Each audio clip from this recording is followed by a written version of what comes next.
So this is me right here, and I'm in the midst of taking advantage of the COVID and painting. Wanda Walker is a small mom-and-pop landlord in Philadelphia.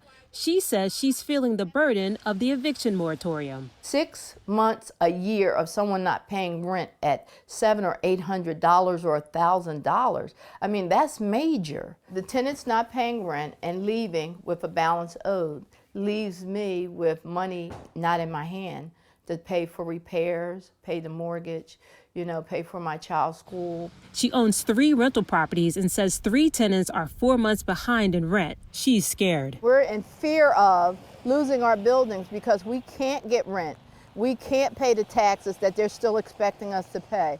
According to a recent survey from Avail, a platform that helps mom-and-pop landlords manage their properties, 37% of landlords said they expect to face an increased financial burden due to the national eviction moratorium. The problem with this small mom-and-pop landlord space is that it's very fragmented. There's not really a comprehensive universal policies to help them kind of weather this crisis. Nationwide, about 40% of rental units are owned by individual investors rather than companies.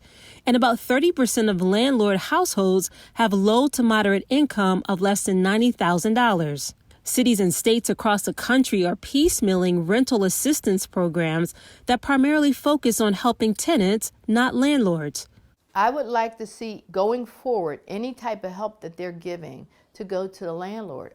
There are continued calls for the federal government to do more through additional CARES Act funds. Eviction moratoriums particularly impact small Black and Latino landlords. According to a recent Urban Institute report, they have lower incomes, own fewer properties, and are more likely to have a mortgage than own their building outright. Black and Hispanic landlords, they're more likely to own 2 to 4 unit properties.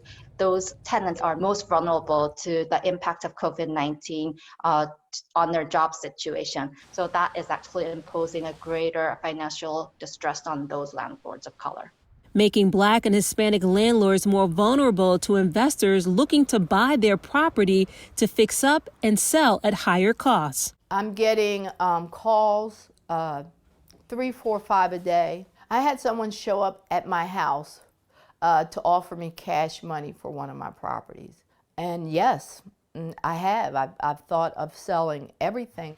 But she believes in the importance of generational wealth and doesn't want to see people like herself squeezed out of property ownership. With every single property I brought, except for the first one, I had it earmarked to one of my 3 children. Even with the eviction bans coming to an end, Walker says the financial damage has already been done. She's not confident things will get much better.